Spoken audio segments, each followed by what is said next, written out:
दोस्तों नमस्कार। स्वागत है आप सभी का हमारे यूट्यूब चैनल एम के जॉब 02 पर। तो जैसा कि आपको पता है कि हम आपके लिए कक्षा 6 से जो 10 तक की राजस्थान अध्ययन की बुक है उसका अध्यापन करवा रहे हैं। तो आज जो अपने कक्षा 9 का अध्याय है 4, ठीक है, राजस्थान में जनजातियों में के आंदोलन, यानी कि राजस्थान में हमने देखे थे किसान आंदोलन, हमने देखे थे कि राजस्थान में कौन कौन से क्रांतिकारी हुए थे। अब है राजस्थान में जनजातीय आंदोलन, यानी कि जनजातियों ने अंग्रेज़ों का किस प्रकार से विरोध किया, ठीक है, और जनजातियों ने क्यों आंदोलन किए। तो प्लीज़ दोस्तों चैनल को सब्सक्राइब जरूर करें।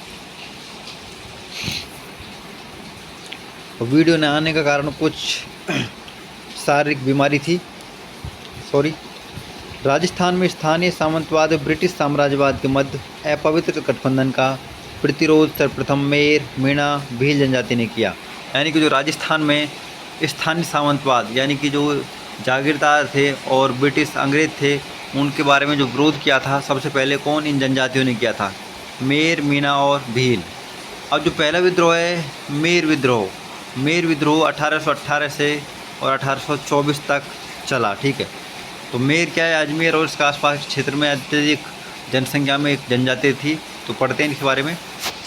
मेरों द्वारा आबाद क्षेत्र अंग्रेज़ों के आगमन के पूर्व सीधे तौर पर किसी राजनीतिक सत्ता के नियंत्रण में नहीं था। यानी कि जो मेर लोग थे ये अंग्रेज़ों से आने से पूर्व में क्या स्वतंत्र रूप से अपना कार्य करते थे, ये किसके नियंत्रण में नहीं थे। मेरों द्वारा आबाद क्षेत्रों के भूभाग मेवाड़, मारवाड़, अजमेर के अंतर थे। यानी कि जो मेर जनजाति थी वह मुख्य रूप से कहाँ थी? मेवाड़, मारवाड़ और अजमेर के अंतर्गत। किंतु मेरों पर इसका नियंत्रण राजनीतिक व प्रशासनिक नियंत्रण नहीं था।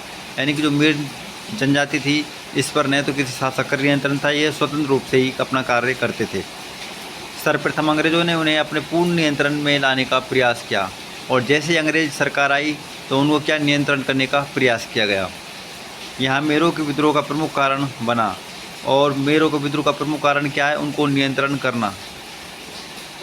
सन 1818 में अजमेर के अंग्रेज सुपरिटेंडेंट एफ बिल्डर्स ने जहाँ के व अन्य गांवों जो मेरवाड़ा क्षेत्र के केंद्र बिंदु माने जाते हैं के साथ समझौता किया। यानी कि जो अंग्रेज़ सरकार आई तो उनके मुखिया थे कौन? यानी कि अंग्रेज़ अधिकारी एफ बिल्डर। उसने झांग और अजमेर के जो छोटे छोटे गांव थे जिनमें मेर जनजाति निवास करती थी उनके साथ समझौता किया, जिसके अनुसार मेरों ने लूटपाट न करने की सहमति प्रदान की। यानी कि जो मेर जनजाति है वो क्या लूटपाट का कार्य करती थी और अपनी आजीविका चलाती थी। तो अंग्रेज़ों ने इनको रोकने के लिए समझौता किया। मार्च 1819 में बिल्डर ने किसी साधारण घटना को मेरों द्वारा उपयुक्त समझौते को तोड़ना सिद्ध करते हुए मेरवाड़ा पर आक्रमण कर दिया। यानी कि जो एफ बिल्डर था उसने क्या अजमेर क्षेत्र में कोई घटना हुई थी चोरी की, तो उसका श्रेय किसको दिया? भाई मेर जनजाति को। और उनके साथ किया हुआ समझौता मार्च 1819 में तोड़ दिया। उससे नसीराबाद से सैनिक साथ लेकर मेरों के खिलाफ दंडात्मक अभियान प्रारंभ किया। और क्या, जैसे उसने समझौता तोड़ा किसने? बिल्डर्स ने, और मेरों पर आक्रमण कर दिया। मेरों को दंडित किया गया तथा उन पर नियमित निगरानी रखने के लिए मेरवाड़ा क्षेत्र में पुलिस चौकी स्थापित की। और क्या, इनको दंडित किया गया मेर जनजाति को और इनको नियंत्रण करने के लिए पुलिस चौकियाँ स्थापित कर दी। इस प्रकार अंग्रेज़ों द्वारा मेरों को घेरने की नीति अपनाई गई। और इस प्रकार क्या हुआ? जो अंग्रेज़ थे उन्होंने मेरों को घेरने की नीति अपनाई। अतः प्रक्रिया स्वरूप मेरों ने सन 1820 के आरंभ से ही जगह जगह विद्रोह कर दिए तथा अपने क्षेत्रों में पुलिस चौकियों थानों को हटाने का प्रयास किया। और इस कारण मेरों ने क्या अंग्रेज़ों के खिलाफ उग्र आंदोलन प्रारंभ कर दिए। नवंबर 1820 में झांक नामक स्थान पर ब्रिटिश पुलिस के हत्याकांड ने अंग्रेज़ों और साथ ही मेवाड़ व मारवाड़ राज्यों को भयभीत कर दिया। यानी कि जो झांक गाँव है कहाँ पर? अजमेर क्षेत्र के आसपास। तो उसमें क्या जो मेरों और अंग्रेज़ों के मध्य आक्रमण युद्ध हुआ आपस में, और इसमें अंग्रेज़ों को बुरी तरह मेर जनजाति ने पीटा। इससे जो आसपास की रियासतें थी वो भी भयभीत हो चुकी। मेरों ने अनेक स्थानों पर अंग्रेज़ों और पुलिस चौकियों को जला दिया तथा सिपाहियों को मार दिया। बढ़ते हुए मेर विद्रोह को दबाने के लिए अंग्रेज सेना की 3 बटालियन मेवाड़, मारवाड़ की संयुक्त सेनाओं ने मेरों पर आक्रमण किया, जिससे भारी जनधन की हानि हुई। ये सेना जनवरी 1821 के अंत तक मेर विद्रोह का दमन करने में सफल रही। यानी कि जब मेरों का आतंक अत्यधिक बढ़ने लगा तो अंग्रेज़ों की 3 बटालियन कौन कौन सी, मेवाड़, मारवाड़ और वहाँ की संयुक्त सेना, इन तीनों ने मेरों को 1821 में दबाने की कोशिश की। 1822 में मेरों ने गठित मेरवाड़ा बटालियन ब्यावर मुख्यालय पर स्थापित की गई। यानी कि जो 1822 में क्या किया, मेरों से गठित मेरवाड़ा बटालियन थी वह मुख्य रूप से कहाँ लगा दी गई, ब्यावर में। लंबे समय तक संपूर्ण मेरवाड़ा क्षेत्र ब्रिटिश नियंत्रण में रहा और यहाँ पर किसका, अंग्रेज़ों का पूर्ण रूप से अधिकार रहा लंबे समय तक। ब्रिटिश प्रशासन 19वीं सदी के अंत तक कठोर दंडात्मक उपायों का सहारा लेकर मेरवाड़ा में शांति स्थापित करने में सफल रहा। यानी कि जब अंग्रेज़ों ने यहाँ पर दंडात्मक नीति अपनाई तो वह यहाँ पर शांति स्थापित करने में सफल रहे। 20वीं सदी के प्रारंभिक वर्षों में अंग्रेज़ों ने मेरों में समाज सुधार गतिविधियों का आरंभ किया। यानी कि धीरे धीरे जब मेर जनजाति समझने लगी तो उनमें क्या सुधार की नीति अपनाई गई। इस प्रकार अंग्रेज 1947 तक मेर विद्रोह को नियंत्रित करने में सफल रहे और अंग्रेज़ों ने 1947 यानी कि जब तक भारत आज़ाद हुआ तब तक मेरों को नियंत्रण में रखा। इस प्रकार मेरों का विद्रोह समाप्त हुआ। अगला विद्रोह है भील विद्रोह 1818 से 1860। ठीक है,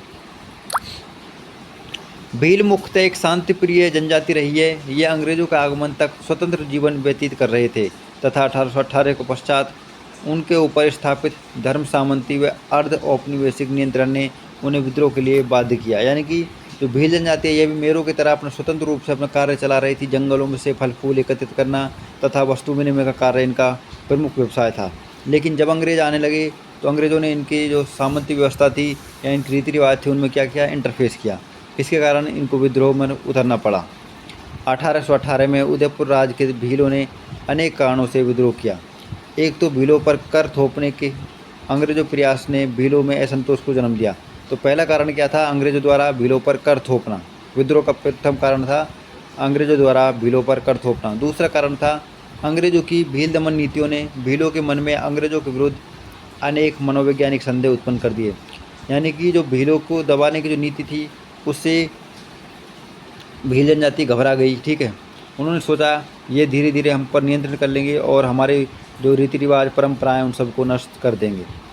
तीसरा, ईस्ट इंडिया कंपनी के सहायक संधि के तुरंत पश्चात उदयपुर राज्य का आंतरिक प्रशासन जेम्स टोड ने अपने हाथों में ले लिया। यानी कि तीसरा कारण क्या था, जेम्स टोड का उदयपुर में आना, यानी कि यहाँ का प्रमुख रूप से एक तरह से मुखिया बनना। ठीक है, अगला है उनके भीलों पर राज्य का प्रभुत्व स्थापित करने के लिए भीलों को अपने नियंत्रण में लाने का प्रयास। चौथा कारण था 1818 की संधि के पश्चात अधिकांश देशी सेनाओं को भंग कर दिया। यानी कि चौथा कारण था जब 1818 की संधि हुई थी अंग्रेजों और रियासतों के मध्य तो उन्होंने क्या, जो छोटी छोटी सेनाएं थी उनको क्या नष्ट कर दिया और स्वयं को सैनिक सहायता देने के लिए तैयार रखा।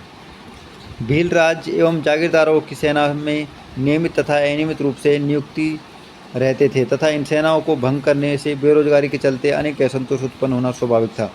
यानी कि जो भील जनजाति के लोग थे वो विभिन्न सेनाओं में अपना कार्य करते थे रहकर, लेकिन अंग्रेज़ों ने क्या उनको अपनी नौकरी से हटा दिया। पांचवा, भील अपनी पाल के समीप ही गाँव में रखवाली यानी चौकीदार कर नामक क्षेत्रों से गुजरने वाले माल व यात्रियों से बोलाई यानी कि सुरक्षा कर वसूलते थे। यानी कि जो भील जनजाति है वो क्या चौकीदारी का कार्य करती थी। तो गांव, जैसे कोई गांव है तो उसकी रखवाली करती थी रात में या किसी भी बाहरी आक्रमण ना हो इसके लिए, तो वो रखवाली कर लेते थे। क्या, रखवाली।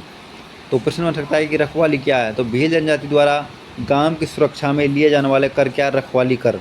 और बोलाई कर क्या है, यात्रियों की सुरक्षा से में लिए जाने वाले कर बोलाई कर है। ठीक है, जेम्स टोड ने राज्य की आय व राजस्व में वृद्धि के प्रयास के अंतर्गत भीलों पर कठोर नियंत्रण स्थापित कर देह से भीलों से उनके ये अधिकार छीन लिए।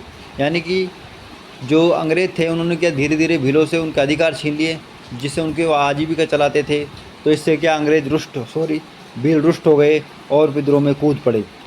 तो इस प्रकार जो भील विद्रोह का तत्कालीन कारण बना, भीलों ने अपने इन परंपरागत अधिकारों को छोड़ने से इनकार कर दिया।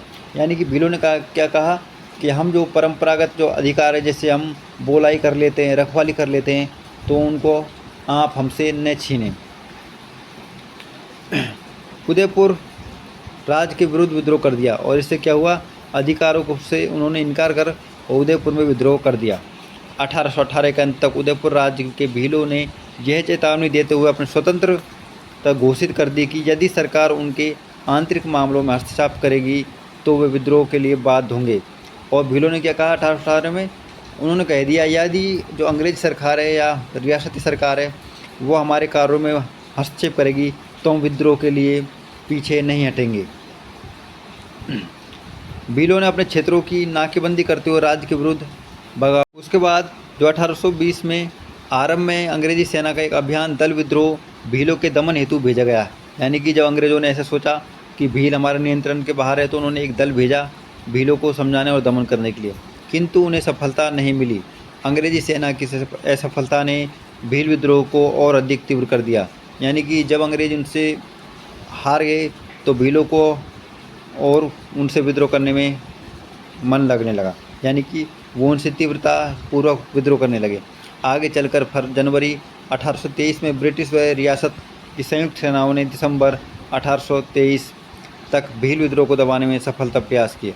यानी कि प्रथम बार तो अंग्रेज इनसे हार गए, लेकिन दूसरी बार जब 1823 में तो अंग्रेज़ों ने दोबारा से प्रयास किए भीलों को नियंत्रित करने के लिए, तो वो इसमें सफल रहे। उदयपुर राज्य के भील विद्रोह से प्रभावित होकर डूंगरपुर बांसवाड़ा राज्य के भीलों ने भी अल्प अशांति उत्पन्न की और 1825 में आदिवासी विद्रोह की बिखरी हुई घटनाएं घटी। यानी कि जब उदयपुर के भीलों को अंग्रेज द्वारा नियंत्रित कर लिया गया तो जो छोटे मोटे भील क्षेत्र थे जैसे डूंगरपुर बांसवाड़ा, तो वहाँ के भीलों ने भी विद्रोह करना प्रारंभ कर दिया। डूंगरपुर राज्य में स्थिति गंभीर थी, इसलिए भीलों के दमन हेतु अंग्रेजी सेना भेजी गई, किंतु वास्तविक संघर्ष आरंभ होने से पूर्व ही भील मुखियाओं ने मई 1825 में समझौते कर लिए। यानी कि जो डूंगरपुर बांसवाड़ा की भील जनजाति थी उन्होंने क्या किया कि अंग्रेज़ों के साथ धीरे धीरे समझौता कर लिया।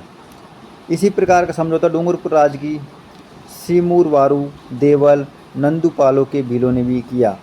तो प्रश्न बन सकता है कि डूंगरपुर बांसवाड़ा क्षेत्र में कौन कौन से भीलों ने अंग्रेज़ों के साथ संधि प्रस्ताव रखे, तो कौन सा सीमूर वारू, देवल या नंदूबालू के भीलों ने। उपयुक्त समझौते के प्रावधान एक पक्षीय थे, किंतु इनके माध्यम से अंग्रेज लंबे समय तक डूंगरपुर राज्य में शांति बनाए रखने में सफल रहे। उदयपुर राज्य के भीलों ने भी इस प्रकार की शर्तें स्वीकार नहीं की और अंग्रेज़ों व उदयपुर राज्य के समक्ष समर्पण नहीं किया। यानी कि अंग्रेज़ों ने जो उदयपुर में भील जनजाति रहती थी उसको नियंत्रण तो कर लिया, लेकिन उनके जो पूर्ण रूप से उनको सहमत करने में असंतुष्ट रही। जनवरी 1826 में ग्रास्य भील मुखिया दौलत सिंह एवं गोविंद राम ने अंग्रेज़ों व उदयपुर राज्य के खिलाफ विद्रोह कर दिया। यानी कि कब, जनवरी 1826 में क्या हो गया, जो ग्रास्य भील थे दौलत सिंह और गोविंद राम ने अंग्रेज़ों के खिलाफ पूर्ण रूप से विद्रोह करना प्रारंभ कर दिया। 1826 में लंबी बातचीत के उपरांत दौलत सिंह के आत्मसमर्पण के पश्चात ही यह विद्रोह समाप्त हुआ। लेकिन क्या अंग्रेज़ों ने अपनी कोशिशों से दौलत सिंह और गोविंद राम को समझाया तथा यह विद्रोह समाप्त करने में सफल रहे। अंग्रेज़ों व उदयपुर राज ने 1838 तक भीलों के प्रति उदार नीति अपनाई, क्योंकि दमनात्मक सैनिक आक्रमणों के वांछित परिणाम प्राप्त नहीं हुए थे। यानी कि जो अंग्रेज थे उन्होंने क्या, जो भीलों के प्रति उदारात्मक नीति अपनाई। क्यों? क्योंकि भील भी बहुत प्रकार से शक्तिशाली थे, ठीक है। तो अंग्रेज़ों को पता था कि हम इनसे हार भी सकते हैं, इसलिए उन्होंने उनके साथ प्यार भरी या कहते हैं ना आत्मसमर्पण की भावना अपनाई। यूँ छूट फूट भील उपद्रव की घटना जारी रही। यानी कि जो छोटे मोटे जो भील उपद्रव थे वो जारी रहे, किंतु कुल मिलाकर 1838 तक उदयपुर राज्य में शांति रही। 1836 में बांसवाड़ा राज्य में भील उपद्रव हुए, जिन्हें अंग्रेजी सेना की सहायता से बांसवाड़ा के महारावल ने तुरंत नियंत्रित कर लिया। यानी कि वैसे तो भील जो क्षेत्र थे उनमें नियंत्रित रहा अंग्रेज़ों का, और जो बांसवाड़ा में जो घटना घटी तो उसको तुरंत ही अंग्रेज़ों ने नियंत्रण में ले लिया। अंग्रेज़ों ने बल प्रयोग के उपाय नहीं छोड़े, बल्कि मेरवाड़ा बटालियन की पद्धति पर भीलों के विरुद्ध लंबी सैनिक योजना तैयार की, जिसके अंतर्गत भीलों पर नियंत्रण स्थापित करने के उद्देश्य से भीलों की सेना का गठन निर्णय किया। यानी कि अंग्रेज़ों ने क्या किया कि भीलों पर नियंत्रण पूर्ण रूप से स्थापित रखा, उन पर ढील नहीं दी।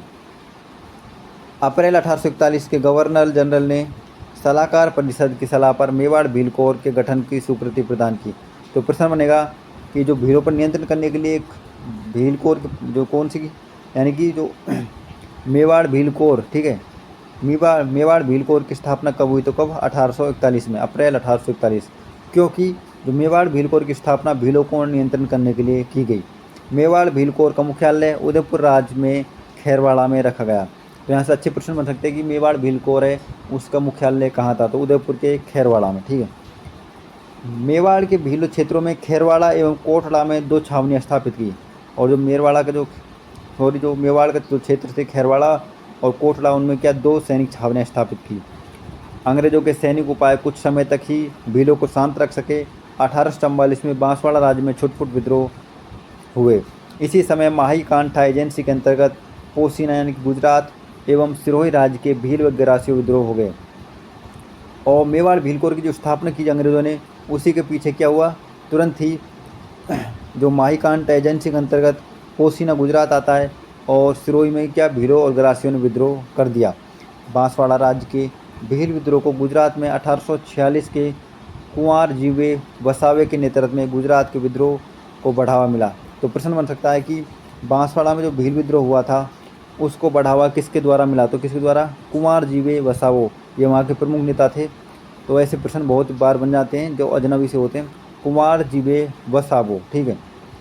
बांसवाड़ा राज्य ने अपने वकील कोठारी केसरी सिंह की सहायता से वेस्टर्न मालवा ब्रिटिश एजेंट के पास भेजा तथा अंग्रेजी सेना की सहायता में 1850 ईस्वी के अंत तक भील विद्रोह को कुचल दिया। यानी कि जो बांसवाड़ा राज्य था उसका वकील कौन था? कोठारी केसरी सिंह।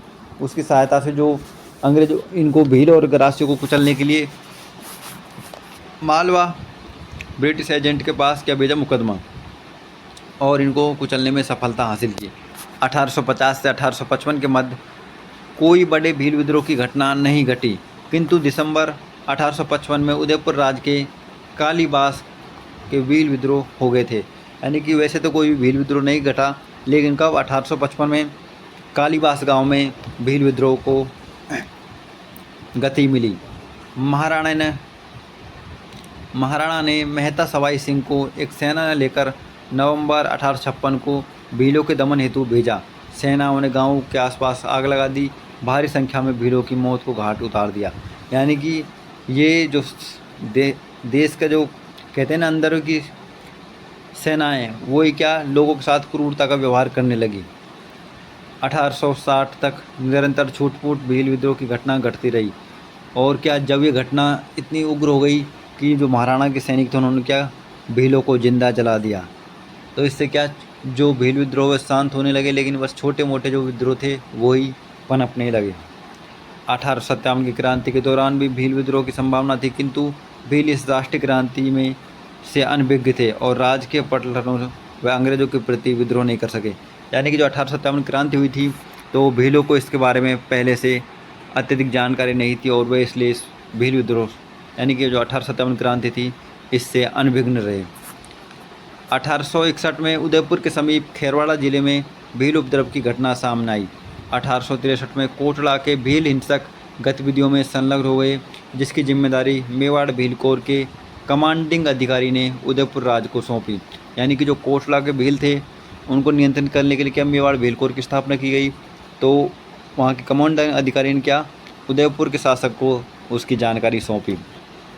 क्योंकि राज्य के प्रशासनिक अधिकारी भीलों के साथ उचित व्यवहार नहीं कर रहे थे, इन आधारों पर हाकिम को स्थानांतरित कर दिया तथा सैनिक कार्रवाई व शांतिपूर्वक समझौता कर भील उत्पाद को शांत कर दिया गया। तत्पश्चात 1867 में खेरवाड़ा व डूंगरपुर के मध्य देवलपाल के भीलों ने उत्पाद प्रारंभ कर दिया। तो कहाँ के भीलों ने? देवलपाल, ठीक है, जिसे मेवाड़ भील कोर ने कुचल दिया। 1872 से 1875 के दौरान बांसवाड़ा में भील विद्रोह की अनेक घटनाएं घटी। कब? 1875 से 1800। बांसवाड़ा राज्य में चिलकारी व शेरगढ़ गांव के भील छापामार गतिविधियों द्वारा अशांत रहे। जो बांसवाड़ा में मुख्य रूप से जो क्षेत्र जैसे चिलकारी क्षेत्र, शेरगढ़ क्षेत्र है, वहाँ के भीलों ने क्या अंग्रेजों को छिपकर बहुत परेशान किया। 1873 से 1874 के दौरान इन गांवों के भीलों ने खुला विद्रोह कर दिया। उनकी गतिविधियां मध्य भारत के सैलाना व झाहुवर राज्यों तक फैली। 1881 से 1882 में उदयपुर राज्य के भील अंग्रेजों व राज्य के विरुद्ध उठ खड़े हुए। यानी कि जब भीलों ने दोबारा से आंदोलन करना प्रारंभ कर दिया तो क्या उनमें विद्रोह की भावना खड़ी हो गई और वो सब विद्रोह करने लगे। 19वीं सदी का सबसे भयानक भील विद्रोह सिद्ध हुआ। असल में यह लंबे समय से एकत्रित भील आक्रोश का विस्फोट था। और ये भील विद्रोह इतना उग्र क्यों हुआ, क्योंकि भील प्रारंभ से ही अंग्रेज़ों के खिलाफ थे और धीरे धीरे उनका गुस्सा एक साथ फूटा। 26 मार्च 1881 की रात राज्य की सेनाएं मामा अमान सिंह यानी कि राज्य का जो प्रतिनिधि था अमान सिंह एवं लोना रंगन यानी कि अंग्रेज प्रतिनिधि के नेतृत्व में 12 पाल पहुंची। कब? 29 मार्च जो 1881 का दिन था। उस समय कौन जो सेना थी मामा अमान सिंह की और अंग्रेज अधिकारी लोनार गन की कहाँ पर पहुंची? 12 पाल। इसके साथ महाराणा का निजी सचिव श्यामल दास भी पहुंचा। 27 मार्च को सेना ने 12 पाल में सैकड़ों भील झोंपड़ियों को जलाकर राख कर दिया। 28 मार्च को पूरे दिन सैनिक अभियान जारी रहे। यानी कि अंग्रेज़ों और जो देसी रियासत के शासक थे उन्होंने इतना क्रूर अत्याचार किए भीलों पर कि रात में उनकी झोंपड़ी में आग लगा दी और दिन में उनके साथ युद्ध किया। 12 पाल के आसपास भीलों के झोंपड़ों को जला दिया जाता है। फौज की इन कार्रवाइयों से बचने के लिए अधिकांश भीलों ने परिवार सहित स्वयं अपने घरों को उजाड़कर सघन जंगलों और पहाड़ियों की ऊंची चोटियों पर पहुंचकर सुरक्षात्मक स्थिति प्राप्त की। यानी कि जो अंग्रेज तथा मेवाड़ का जो मामा अमान सिंह जी थे उन्होंने इतना क्रूर व्यवहार किया भीलों के साथ, उनको बेचारों को अपना घर भी छोड़ना पड़ा। अपनी स्थिति सुदृढ़ कर भीलों ने मार्ग में बाधा उत्पन्न कर राज्य की सेना को आगे बढ़ाने से रोक दिया। निराश सेना व सेनापतियों ने सुरक्षात्मक स्थिति देखकर रिखवदेव में डेरे डाल लिए। यहाँ लगभग 8000 भीलों ने इन्हें घेर लिया। यानी कि जो अंग्रेज थे और अमान सिंह जी थे उन्होंने विद्रोह तो कर दिया किसके खिलाफ? भीलों के खिलाफ, पर भीलों ने धीरे धीरे उनको चारों तरफ से घेर लिया। इस विद्रोह के प्रमुख नेता बिलखपाल का गोमती, नीमा, पीपली का खेमा और संगात्री का जोता थे। अब जो अंग्रेज़ों को दोबारा घेरने वाले कौन कौन थे? बीखलपाल का गोमती मीना यानी नीमा और पीपली का खेमा और जोता। सैनिक अधिकारियों ने भीलों के साथ शांति समझौते का प्रयास किया। यानी कि जब इनको घेर लिया गया अंग्रेज़ों को तो उन्होंने शांति का बहाना बनाया, ठीक है, किंतु कोई सफलता नहीं मिली। महाराणा के निजी सचिव श्यामल दास थे निजी सचिव श्यामल दास ने रिखवदेव मंदिर के पास पुजारी खेमराज भंडारी के माध्यम से भील नेताओं से वार्ता आरंभ की। यानी कि जो सचिव था मुख्य किसका? शासक का, श्यामल दास। उसने क्या सोचा, जो पुजारी है खेमराज जी, उनकी सहायता से भीलों से बात करना प्रारंभ किया। अंत में 25 अप्रैल 1881 को भीलों के साथ एक समझौता हुआ। राज्य के अधिकारी आधा बराड़ कर छोड़ने, भविष्य में भीलों को जनगणनाकारों में कष्ट न पहुँचाने, विद्रोही भीलों को माफ़ी देने में सहमत रहे। यानी कि जो अंग्रेज और जो मेवाड़ के शासक के सचिव थे श्यामल दास, उसने क्या कहा कि हम भीलों को अब कष्ट नहीं पहुंचाएंगे तथा वो जो उनके पुराने कार्य हैं वो दोबारा से कर सकते हैं। भीलों ने राज्य के नियमों के पालन करने का वचन देते हुए कानून विरोधी गतिविधियों में संलग्न न होने की स्वीकृति दी। उपयुक्त समझौते ने इस भयंकर भील विद्रोह को शांत अवश्य कर दिया, किंतु पूर्ण शांति स्थापित नहीं की। यानी कि समझौते से जो भील विद्रोह था वो शांत हो गया, लेकिन पूर्ण रूप से शांत नहीं हो सका। यद्यपि भीलों की समस्या को 19वीं सदी के अंत तक पर्याप्त सीमा तक सुलझा लिया गया, किंतु डूंगरपुर और बांसवाड़ा के भीलों पर एक विशेष ध्यान नहीं दिया गया। अंततः 20वीं सदी के आरंभ में डूंगरपुर बांसवाड़ा राज्यों में गोविंदगिरी के नेतृत्व में शक्तिशाली भील आंदोलन आरंभ हुआ। गोविंदगिरी ने भीलों को उत्थान हेतु समाज एवं सुधार आंदोलन प्रारंभ किए, जो आगे चलकर राजनीतिक या आर्थिक विद्रोह में परिवर्तन हुए। यानी कि भीलों के साथ अंग्रेजों ने समझौते तो कर लिए, लेकिन क्या जो समझौते हुए थे उन पर खरा नहीं उतरे। तो धीरे धीरे जो गोविंदगिरी जी थे उन्होंने पुनः आंदोलन करना प्रारंभ कर दिया। गोविंदगिरी हैं डूंगरपुर में बेडसा नामक गांव के निवासी थे। तो प्रश्न बन सकता है जो गोविंदगिरी जी हैं यानी गोविंदगिरी जी डूंगरपुर के किस गांव से संबंधित है? तो किससे? बेडसा गांव से। बेडसा गांव के निवासी एवं जाति से बंजारा थे। तो ये प्रश्न अभी थोड़े दिन पहले एक एग्जाम हुआ था, उसमें पूछा गया था कि जो गोविंदगिरी हैं वो किस जाति से संबंधित है? तो किससे? बंजारा, ठीक है। ये स्वयं छोटे किसान थे। उनकी निर्धन आर्थिक दशा एवं उनके पुत्रों व पत्नियों की मृत्यु ने उन्हें अध्यात्म की ओर प्रेरित किया। वे सन्यासी बन गए। वो कोटा, बूंदी अखाड़े के साधु राजगिरी के शिष्य थे। तो प्रश्न उठता है कि वो किसके शिष्य थे? राजगिरी जी के। ठीक है। उन्होंने धूनी स्थापित कर निशान लगाकर आसपास के क्षेत्रों में भीलों को आध्यात्मिक शिक्षा देना प्रारंभ किया। तो प्रश्न बन सकता है कि जो गोविंद गिरी जी है उन्होंने कौन कौन से पंथ स्थापित किए? तो किससे कौन कौन से? धूनी और निशान। गोविंद गिरी के विचारों ने भीलों को जागृत किया तथा उन्हें अपनी दशाओं व अधिकारों के प्रति जागरूक किया। इन विचारों ने उन्हें यह सोचने के लिए बाध्य कर दिया था कि उनके वर्तमान शासकों ने उन्हें पराधीन कर दिया है। यानी कि जो गोविंद गिरी जी है उन्होंने पुनः भीलों और आदिवासियों को समझाया कि यहाँ पर शोषण अंग्रेजों द्वारा बार बार किया जा रहा है। तो वो धीरे धीरे समझने लगे और अपने अधिकारों के प्रति जागरूक होते लगे। जबकि वे स्वयं इस भूमि के स्वामी थे, उन्हें इस पर पुनः शासन करना चाहिए। इस प्रकार ये समाज एवं धर्म सुधार आंदोलन आर्थिक और राजनीतिक आंदोलन में बदलता जा रहा था। यानी कि इस प्रकार जो आंदोलन था वो कैसे राजनीतिक आंदोलन में बदलता जा रहा था। गोविंद गिरी की उपयुक्त शिक्षाओं व कल्याणकारी गतिविधियों के कारण उनका भगत पंथ भीलों ने अत्यधिक लोकप्रिय हो रहा था। तो उन्होंने एक पंथ बनाया था भगत पंथ। ठीक है। तो वो लोगों में अत्यधिक लोकप्रिय हुआ। ठीक है। उसका प्रचलन हुआ। गोविंद गिरी के बढ़ते हुए प्रभाव से राजा, उनके अधिकारी एवं जागीरदार चिंतित होने लगे थे। उनका बढ़ता हुआ प्रभाव कहीं उनकी सत्ता को पलट न दे। अतः वे इस उपदेशकों को तथा प्रचारकों को अपने राज्य अथवा जागीर की सीमाओं से बाहर निकाले जाने पर बाध्य करने लगे, जिससे वर्गीय कटुता बढ़ने लगी और समाज एवं धर्म सुधार आंदोलन राजनीतिक स्वरूप प्राप्त करने लगे। यानी कि जब जो राणा था और अधिकारी थे उनको पता लगा कि गोविंद गिरी पुनः भीलों को उकसा रहा है, तो उनको जो गोविंद गिरी जी उनको निकालने के लिए राजा ने कोई विचार दिए और उनको निकालने का प्रयास किया। लेकिन वहाँ की जनता को पता लगा तो जनता और उग्र होने लगी, जिससे वर्गीय कटुता बढ़ने लगी तथा समाज सुधार और राजनीतिक आंदोलन स्वरूप प्राप्त करने लगा। सन 1908 में गोविंद गिरी ने राजपूताना छोड़कर 1910 तक एक कृषक के रूप में गुजरात के सूंड और ईडर राज्य के भीलों में कार्य किया। यानी कि गोविंद गिरी हैं उन्होंने कब 1908 में जो राजपूताना छोड़ दिया और कहाँ चले गए? गुजरात। उन्होंने इन राज्यों के भीलों को जागृत कर उनका शक्तिशाली जन आंदोलन तैयार किया और गुजरात में किया क्या? जन आंदोलन। ईडर राज्य के अंतर्गत पालपट्टा में भील आंदोलन में से ऐसी स्थिति उत्पन्न हुई कि वहाँ के जागीरदारों ने भीलों के साथ 24 फरवरी 1910 को एक समझौता किया। कहाँ? जब गोविंद गिरी जी राजपूताना से चले गए कहाँ? गुजरात। तो उन्होंने गुजरात में भी जो आदिवासी समाज थे उनके प्रति वफादारी का कार्य किया और उनको जागरूक किया। तो उनके जागरूक किया तो उन्होंने कब? 24 फरवरी 1910 को एक समझौता हुआ उनके बीच और शासक के बीच। इस समझौते के अंतर्गत कुल 21 शर्तें थी जो भीलों के अधिकारों से संबंध रखती थी। इस समझौते ने राजस्थान और गुजरात के भीलों को सामंती शोषण के विरुद्ध लड़ने का उत्साह दिया। यानी कि जब उन्होंने 21 मांगें बनाई गोविंद गिरी जी ने कहाँ पर? गुजरात में रहते हुए, तो वो राजस्थान के और गुजरात के सभी आदिवासियों के लिए सेम थी, मतलब समान थी। इस समझौते गोविंद गुरु के आंदोलन की सफलता कहा जा सकता है।